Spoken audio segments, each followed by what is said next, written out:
싫어하는 인생 공부 송유복의 서정시 비평. 안녕하십니까, 송유복입니다. 오늘은 페트라르카 시 한 편을 두고 공부를 하겠습니다. 먼저 페트라르카 사랑 노래 중에서 한 편을 선택한 나는 평화를 얻지 못하였으나를 낭독부터 들어보시겠습니다. 나는 평화를 얻지 못하였으나. 프란체스코 페트라르카. 나는 평화를 얻지 못하였으나 싸울 무기도 없네. 떨고 있으나 희망을 품고 불타오르나 얼음이 되네. 하늘로 향해 날기도 하나 땅바닥에 곤두박질 치네. 아무것도 붙잡지 못하지만 온 세상을 끌어안네. 사랑이 날 감옥에 가두고는 문을 열어주지 않네. 사랑이 날 포로로 붙잡고 줄을 풀어주지도 않네. 사랑은 날 죽이지 않아도 쇠고랑이 채워져 있네. 내가 살기 원치 않지만 공경에서 구하지도 않네. 난 두 눈 없이도 보며 또 혀는 침묵하나 절규하네. 난 죽기를 열망하나 살려고 도움을 청하기도 하네. 나는 내 자신을 미워하지만 타인을 사랑한다네. 난 고통을 겪으면서 울면서 웃고 웃으면서 우네. 하여 내게는 생과 사가 똑같이 기쁘지 아니하네. 여인이여, 내 처지는 모든 것이 당신 때문이라네. 잘 들어보셨습니까? 프란체스코 페트라르카. 굉장히 세계문학사적으로 유명한 문인이고 의미 있는 또 문인이기도 합니다. 그는 1304년 이탈리아 피렌체 근교 남쪽 지방에서 태어났습니다. 물론 아버지는 피렌체에서 주로 활동을 했습니다. 아버지 페트라코는 단테의 지인이기도 하고요, 법률 공정인이었습니다. 요즘 말로 하면 약간 변호사하고 비슷한 개념이라고 할 수 있겠네요. 그 당시에는 피렌체에 당파 싸움이 아주 심했습니다. 당쟁이 아주 심해서 당쟁에서 밀려난 사람들은 유배 생활을 하거나 추방 생활을 하거나 했는데 그 대표적인 사람이 단테고요. 페트라르카의 아버지인 페트라코 역시 피렌체의 남쪽 지방으로 밀려서 피신을 하게 되는 것이죠. 그는 운명적으로 아주 역마살이 낀 사람이다, 이렇게 보면 되겠습니다. 성장하면서 여러 곳을 전전하고 살아갔습니다. 그 당시만 하더라도요, 남부 프랑스와 북부 이태리는 서로 다른 나라가 아닙니다. 로마 교화 향청에 소속된 같은 지역의 개념을 받고 언어도 서로가 물론 방언의 차이가 있었습니다만 소통이 되었어요. 그래서 오늘날처럼 뭐 국경을 넘나드는 그런 관계도 아니고, 페트라르카는 남부 프랑스로 왔다 갔다 하고요, 또 그리고 남부 이탈리아에 가서 또 공부도 하고 아버지 가업을 계승하기 위해서 법률 공부했습니다만 법률가로 입문하지 않고 성직자로 살아갑니다. 그러나 또 성직자로 살아가지만 실제 문인으로서 불멸의 명성을 남기게 됩니다. 그래서 중년 이후에 로마의 개간 시인이라고 하는 아주 명예로운 신분에까지 올랐었고, 세계사적인 개념으로 볼 때 휴머니즘의 창시자다. 휴머니즘을 실현하는 사람을 휴머니스트라고 하는데, 요즘 우리가 생각하기에는 박의 정신이 철저한 사람, 실제 휴머니스트란 말은 후마니타스, 즉 인간성을 실현하는 사람, 인간의 학문을 종사하는 사람, 문학, 역사, 철학을 공부하는 사람, 뭐 이런 사람으로 개념 이 안에 거슬러 올라갑니다. 더 거슬러 올라가면 중세 때 요즘에 한 고등학교 학생들 사이에 선생 중에서 우마니스타라고 불리는 사람이 있었습니다. 문학과 역사와 철학을 가르치는 선생님을 별명을 우마니스타. 이 우마니스타가 휴머니스트 이런 말로 바뀌게 됩니다. 아무튼 휴머니즘은 인본주의 혹은 인문주의 이렇게 번역이 되는데요. 중세의 어떤 신성보다는 신성성, 즉 종교보다는 인간성을 강조하는 어떤 사상적 흐름을 인문주의, 즉 휴머니즘이라고 한다. 라틴어 후마니타스, 인간성을 실현하는 개념이다. 그 시대가 요구한 일종의 신개념이라고 하겠죠. 휴머니즘을 실현하는 휴머니스트. 그 최초의 휴머니스트가 프란체스코 페트라르카로 평가되고 있습니다. 페트라르카 인생에서 가장 중요한 사건이 발생합니다. 1327년 4월 6일 그의 나이 23세 때 일인데요. 프랑스 여인인 라우라를 처음 만납니다. 어디서 만나느냐? 단테가 베아트리체를 성당에서 두 번째 만났듯이 역시 성당에서 처음 만납니다. 라우라는 금발의 미인이고 여기는 좀 엇갈리는데요. 문학적인 가공 인물이다, 아니다, 실제 유부녀다, 정확하게 알 수가 없습니다. 실제 유부녀라는 어떤 설이 좀 무기가 조금 실린 것 같습니다. 단테가 어린 소녀에게 사랑에 빠진 반면에 페트라르카는 약간 다른 취향을 가지고 있네요. 애 11명 달려있는 유부녀를 사랑했다는 라우라는 매력과 덕성과 기품이 넘치는 여자로 알려져 있습니다. 제가 오래전에 산 외국 원서 페트라르카라는 책이 있는데요. 요 앞에 여자 3명의 그림입니까? 조각상입니까? 자, 이 그림들이 다 라우라의 모습을 상상으로 그린 것 같습니다. 라우라는 21년 후에 똑같은 날입니다. 라우라를 만난 날이 4월 6일인데 21년 후 4월 6일 1348년에 프랑스 아비뇽에서 흑사병, 즉 페스트로 죽습니다. 한 달 반 후에 친구로부터 그 소식을 듣게 되죠. 페트라르카가. 그러면 정확하게 21년간 무슨 일이 있었느냐? 너무 오래된 역사적 사실이기 때문에 자세히 알 수 없습니다만 어찌 보면 아무 일도 없었습니다. 두 사람이 같은 시대를 21년간 살아가면서 공존했지만 실제로는 연애 관계는 아닌 것 같습니다.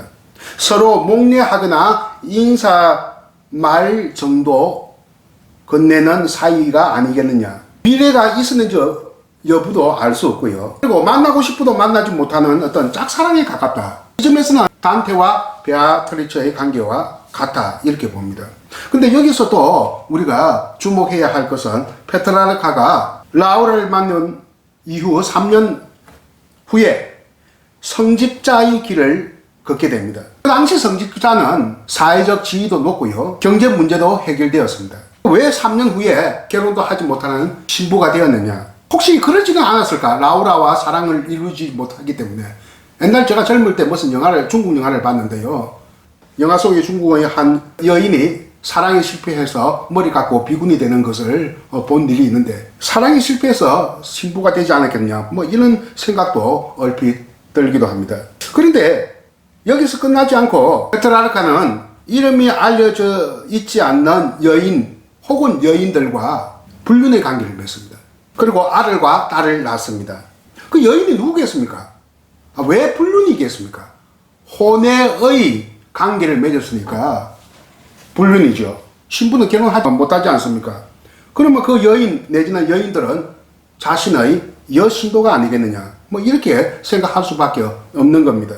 페트라르카의 불륜, 그에게 이룰 수 없는 사랑, 누구에 대한 사랑, 라우라에 대한 사랑에 대한 육체적 자기 보상의 결과가 아니었을까, 이렇게 볼 수 있겠습니다. 그러니까 페트라르카는 정신적 사랑 따로 하고 육체적인 사랑 따로 했다고 짐작이 됩니다. 라우라에 대한 페트라르카의 심정은 육체보다 정신에 가치를 부여했다 하는 겁니다. 라우라가 저 세상으로 떠난 후에는 자신의 삶을 해고하고 성찰하는데요. 그는 1374년에 죽습니다. 페트라르카가 태어난 해가 1304년 7월 20일이에요. 근데 죽은 날짜는 1374년 7월 19일입니다. 꽉 70년을 채운 인생입니다. 70년 인생을 뭐라고 하죠? 중국의 시인 두 분은 인생 70 고래희라고 했거든요. 인생 70이면 고래, 애로부터 드물희자, 아주 희귀한 일이다, 드문 일이다. 그래서 나온 말이 고희입니다. 레자를 빼고 해서 고희. 70대 된 생일날에 지내는 잔치가 고희 잔치이지 않습니까? 인생 70은 애로부터 드물다. 페트라르카는 정확하게 하루도 빠짐없이 70년을 살았던 사람이고 14세기 때의 기준으로 본다면 아주 천수를 누렸던 사람입니다. 중년해까지 자신의 삶을 해고하고 성찰하고 서정시를 쓰고 모으고 수정하고 중년해에 거의 불멸의 서정시집 깐쪼 니에레가 완성을 시킵니다. 이것은 단테가 중년해에 신곡을 완성한 것과 똑같습니다. 그가 완성한 원고는 사후에 시집으로 만들어진대요. 그때만 하더라도 유럽에 현대 활판 인쇄술이 없었거든요. 페트라르카가 죽고 나서 한 70년 경해 이후에 구텐베르그의 활판 인쇄술이 발명됩니다.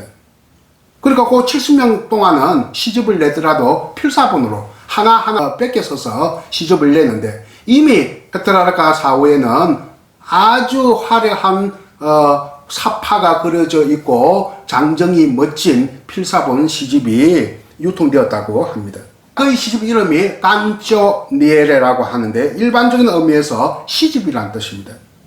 시집이라는 낱말로 통용되는 단어가 이탈리아어로 깐쪼 니에레입니다.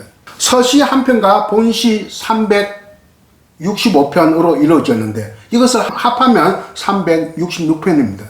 왜 하필이면 365고 366이냐? 1년을 의미하기 때문이죠. 1년을 의미한다는 것은 완성된 숫자를 말하는 겁니다.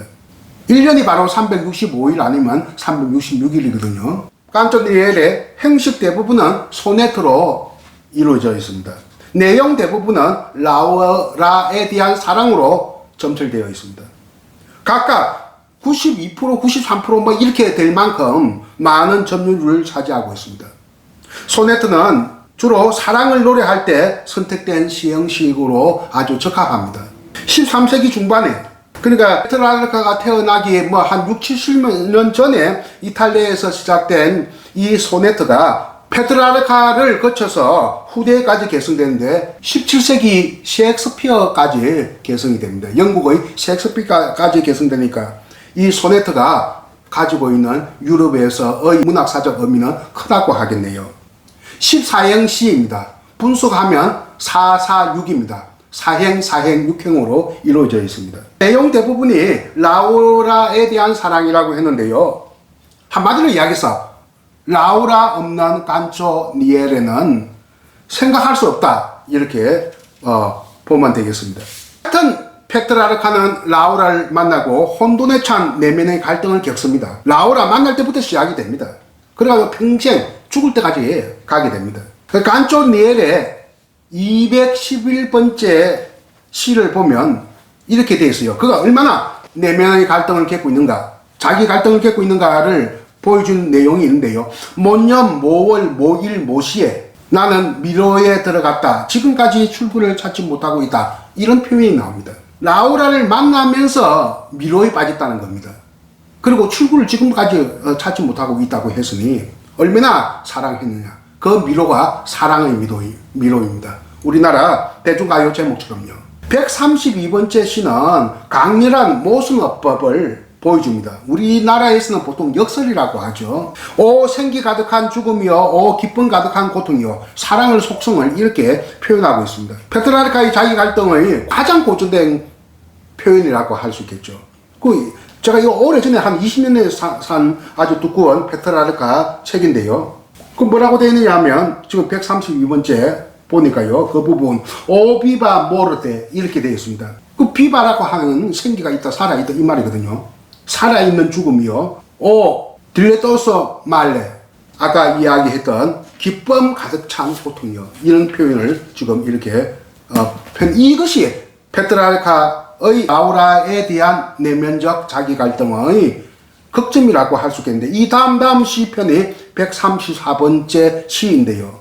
제가 모두의 인용 낭독을 하게 했던 시가 되겠습니다. 여러분들께서 읽어보았던 바와 같이 사랑의 구속된 양상을 다양하고 화려한 대조법으로 일관을 하고 있다. 모순된 시적 표현의 다양성을 활용하면서 화려한 대조법을 반복적으로 사용하고 있다. 그래서 365편 시 중에서 저는 딱 한 편을 선택을 했습니다. 그게 134번째의 시, 나는 평화를 얻지 못하였으나입니다. 제가 붙인 의미의 제목입니다. 왜? 나는 평화를 얻지 못하였으나로 시작되는 시기 때문에. 아까 읽었지만 다시 한번 읽어볼까요? 분석은 446으로 이렇게 분석됩니다. 먼저 시작 부분 4, 중간 부분 4, 마무리 부분 6 이렇게 분석이 되는데요. 시작 부분 먼저 볼까요? 나는 평화를 얻지 못하였으나 사울 무기가 없네. 자, 이게 뭡니까? 마음이 평화롭지 않고 불안한데 이 불안을 이길 힘조차 없다. 이 불안은 어디에서 온 불안입니까? 사랑의 감정에서 온 불안입니다. 떨고 있으나 희망을 품고 불타오르나 얼음이 되네. 떨고 있다. 두려움 속에 떨고 있다는 이야기겠죠. 두려움 속에서도 희망을 품고 있지만 내 자신의 불타오르나 내 자신의 열정을 얼음이 되네. 식힐 수가 없네. 이렇게 말을 하고 있습니다. 하늘을 향해 날기도 하나 당반하게 곤두박질 치네. 아무도 붙잡지 못하지만 두 손으로 두 팔로 온 세상을 끌어안네. 이것이 바로 시작 부분 사행입니다. 그 다음 중간 부분 사행은 반복되는 내용들입니다. 이 시의 주제가 사랑의 구속, 사랑의 속박을 말하거든요. 사랑은 구속입니다. 사랑이 누가 자유라고 합니까? 그러면 사랑함으로써 자신을 구속하게 되고 그 대신 또 얻는, 구속되는 대신 또 다른 안에 그 이익들을 많이 있거든요. 사랑은 자유를 잃어가면서 스스로를 구속하는 겁니다. 어떻게 구속하는가를 한번 봅시다. 사랑이 날 감옥에 가두고는 문을 열어주지 않네. 사랑이 날 포로로 붙잡고 줄을 풀어주지도 않네. 사랑은 날 죽이지도 않아도 쇠고랑이 채워져 있네. 내가 살기 원치 않지만 공공에서 구하지도 않네. 누가? 사랑이 나를 구하지도 않는다. 사랑은 자기 구원을 할 수 없다는 이야기입니다. 마지막 6행 마무리 부분을 보면 난 두 눈 없이도 보며 또 혀는 침묵하나 즐거워하네. 무슨 뜻일까요? 사랑의 맹목적성, 맹목성을 인정하면서도 속으로 할 말은 많아도 말을 함부로 할 수 없다. 속에서는 절규하고 싶은데 침묵해야 하는 것이 사랑이다. 뭐 이런 뜻이겠죠. 난 죽기를 열망하나 살려고 도움을 청하기도 하네. 나는 내 자신을 미워하지만 타인을 사랑한다네. 내가 왜 이러지 하면서 자기 해모에 빠진다. 사랑 때문에. 흔히 그렇습니다. 사랑의 대상에는 간용적이겠죠. 타인을 사랑한다 했으니까.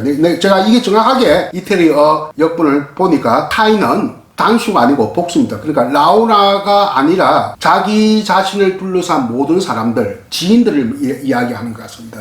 자신에게는 엄격하고 남에게는 간대한 페트라르카의 성품을 나타내고 있는 부분이라고 할 수 있겠습니다. 나는 고통을 겪으면서 울면서 웃고 웃으면서 우네. 하여 내게는 생가사가 똑같이 기쁘지 아니하네. 여인이여 내 처지는 모든 것이 당신 때문이라네. 앞에 보면 자기 탓을 하는데 맨 마지막에는 남 탓을 합니다. 저 라우라 탓을 하게 됩니다. 슬쩍.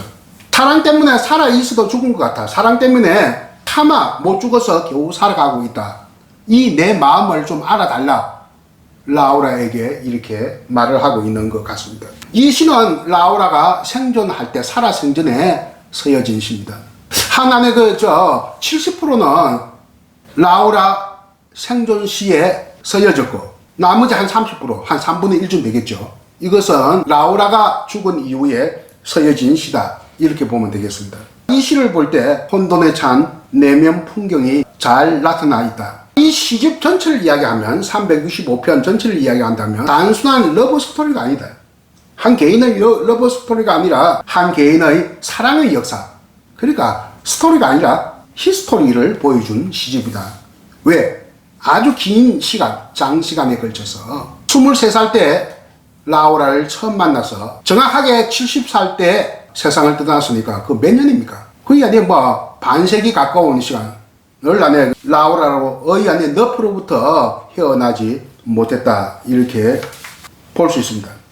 제가 방금 페트라르카는 라우라의 너프로부터 헤어나지 못했다 하지만 결국은 자기 자신의 늪에서 헤어나지 못한 겁니다. 라우라라고 하는 거울을 통해서 자신을 투사한 것이죠. 오늘날 심리학의 관점에서 볼 때 말이죠. 서서히 정리를 해갑시다. 단테와 페트라르카의 관계를 봅시다. 단테와 페트라르카는 비슷한 점도 있고 서로 다른 점도 있습니다. 비슷한 점 몇 가지 말씀드리고 또 서로 다른 점 몇 가지 말씀드리겠습니다. 세 가지라고 합시다. 기억하기 좋게. 먼저 단테와 페트라르카 세 가지 같은 점, 비슷한 점, 같거나 비슷한 점. 첫째, 사랑의 집념을 보여주고 있다.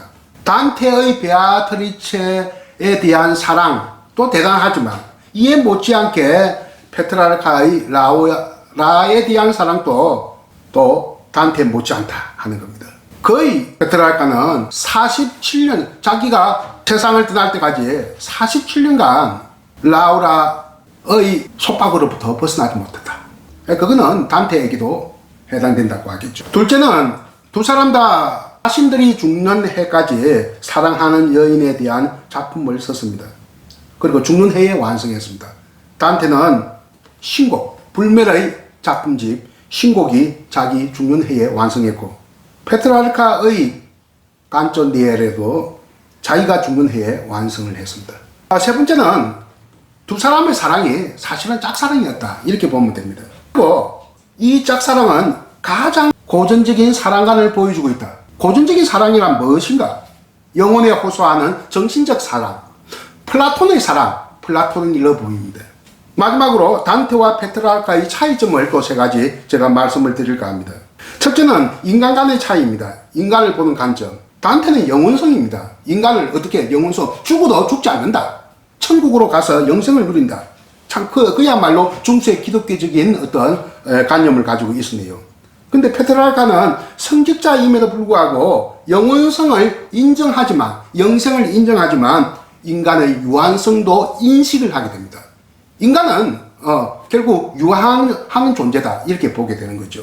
인간을 유한한 존재를 본다 하는 것이 그만큼 근대의 관점으로 이렇게 한 걸음 나아간 것이라고 볼 수 있습니다. 두 번째, 세계관의 차이가 있습니다. 단테는 일원론에 가깝다면, 그러니까 죽음도 삶의 일부가 되는 것이죠. 페트라르카는 이원론에 가깝다. 336번째 시에 보면 라우라의 축복받은 영혼은 육체를 벗어났다고 하고 있고, 346번째 시를 보면 자신의 영혼이 방황하면서 오랜 세월 동안 높은 곳으로 오르지 못했다고 이야기를 하고 있습니다. 높은 곳이라는 것은 천국이죠. 천상과 단절된 어떤 지상의 삶을 스스로 고백을 하게 됩니다. 선지자임에서도 불구하고, 그런 점에서 볼 때 단테는 이론론이고 페트라르카는 이원론에 가까운 세계관을 가지고 있다. 세 번째, 사랑 간의 차이입니다. 이 사랑 간의 차이를 말하기에 앞서 김남조 시인의 사랑의 말이라고 하는 시 일부를 제가 인용을 할게요. 사랑은 말하지 않는 말, 사랑은 말해버린 잘못조차 아름답구나, 이런 말이 있습니다. 단테는 앞부분, 단테는 사랑은 말하지 않는 말에 해당된다고 하겠습니다. 베아트리체를 사랑한다고 아무도 표현한 적이 없어요. 끝까지 침묵으로 읽어내고 대신에 베아트리체를 찬양하는 시를 썼죠. 그런데 페트라르카는 라우라가 죽은 다음에 라우라를 사랑했다고 고백하면서 살아생전에 사랑을 본인에게 직접 했는지 안 했는지는 알 수 없습니다만 문학 작품 속에서는 사랑했음을 열렬하게 고백하고 있습니다. 이 열렬한 자기 고백은 근대적 성격을 띠고 있다, 이렇게 보면 되겠고, 사랑은 말하지 않는 말이 단테에 해당된다면 사랑은 말해버린 잘못조차도 아름답다고 한 것은 페트라르카에 해당된다고 할 수 있겠습니다. 라우라가 제가 앞서 말씀드렸습니다만 흑사병, 즉 패스트에 걸려서 죽었습니다. 그런데 페트라르카는 이 패스트가 신의 행별이라고 한 번도 말한 적이 없어요. 우연한 재난으로 본 것 같아요. 이 우연성이야말로 근대적 자각을 앞당기는 계기가 되지 않았겠느냐. 계질은 이렇게 시대를 각성시키고 시대를 또 앞서가게 합니다. 지금 우리나라가 뿐만 아니라 전 세계적으로 코로나19가 창궐하고 있는데요. 지금 죽은 사람이 100만 명이 넘었다고 하지 않습니까? 바로 이것 때문에 후기 근대 사회가 좀 앞당겨지지 않겠느냐. 후기 근대 사회를 우리 스스로 체득하지 않겠느냐 이런 생각이 듭니다. 물론 후기 근대 사회라고 하는 것은 포스트 모더니즘 사회인데요. 포스트 모더니즘에 대한 담론은 수십 년 전부터 오래전부터 있어 왔습니다. 그러나 이를 포스트 모더니즘 사회를 몸으로 느끼게 한 계기가 된 것이 바로 이 코로나19가 아닐까. 포스트 모더니즘 사회는 제4차 산업사회를 말합니다. 근대 후기 사회란. 강의는 비대면으로 일상화될 겁니다. 병원에는 직접 가지 않고 원격으로 지원을 받아서 진단하고 치료가 할 겁니다. 집회는 사라지고요. 가상화폐가 통용될 거예요. 그리고 공연도 실시간 가상무대에서 이루어질 겁니다. 방송하는 오늘 나훈아 씨의 가상무대가 KBS2에서 이루어집니다.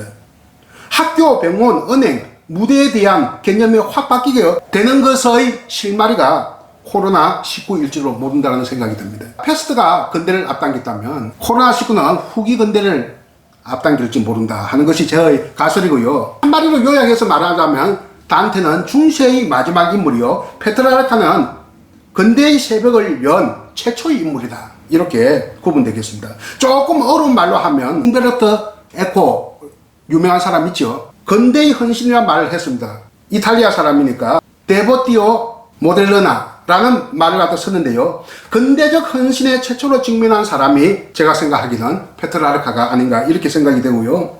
페트라르카의 시집, 불멸의 시집 깐조 니에레는 초월의 위에서 세속의 미로 진일보시켰다. 이때 세속이라는 것은 인간이라고 바꿔도 되겠습니다. 중세로부터 벗어난 근대적 성찰의 서정신을 모은 것이 바로 깐조 니에레라. 사랑의 핵심의 고백을 통해 개인적 감정의 자유를 말하고요. 아이디얼 뷰티, 즉 중세적 아름다움입니다. 이상적 아름다움이라는 관념으로 벗어나서 인간적인 체취를 남겼다는 점에서 그는 근대적 헌신에 최초로 직면한 사람이었다. 중세의 그 미적 관념은 뭡니까? 중세의 미의식은 영혼의 깊이 속에, 심령 속에 조화로운 평온을 찾는 것. 그것이 바로 중세의 미의식인데, 아무래도 그 중세의 미의식이 우리 인간에는 좀 맞지 않는 옷 같은 느낌이 들거든요. 그 옷을 벗어버리고 새로운 인간에 맞는 옷을 입은 것이 바로 휴머니즘의 시작, 인문주의의 시작이다. 이렇게 정리를 해볼 수 있겠고, 시인의 사랑을 통해서 우리는 이렇게 인문주의를 한 번 더 성찰해 볼 수 있는 계기를 마련해 보았습니다. 어떻습니까? 오늘 제 강의를 여기서 마칠까 합니다. 경청해 주셔서 대단히 감사합니다. 안녕히 계십시오. 나는 평화를 얻지 못하였으나 프란체스코 페트라르카. 나는 평화를 얻지 못하였으나 싸울 무기도 없네. 떨고 있으나 희망을 품고 불타오르나 얼음이 되네. 하늘로 향해 날기도 하나 땅바닥에 곤두박질 치네. 아무것도 붙잡지 못하지만 온 세상을 끌어안네. 사랑이 날 감옥에 가두고는 문을 열어주지 않네. 사랑이 날 포로로 붙잡고 줄을 풀어주지도 않네. 사랑은 날 죽이지 않아도 쇠고랑이 채워져 있네. 내가 살기 원치 않지만 공경에서 구하지도 않네. 난 두 눈 없이도 보며 또 혀는 침묵하나 절규하네. 난 죽기를 열망하나 살려고 도움을 청하기도 하네. 나는 내 자신을 미워하지만 타인을 사랑한다네. 난 고통을 겪으면서 울면서 웃고 웃으면서 우네. 하여 내게는 생과 사가 똑같이 기쁘지 아니하네. 여인이여, 내 처지는 모든 것이 당신 때문이라네.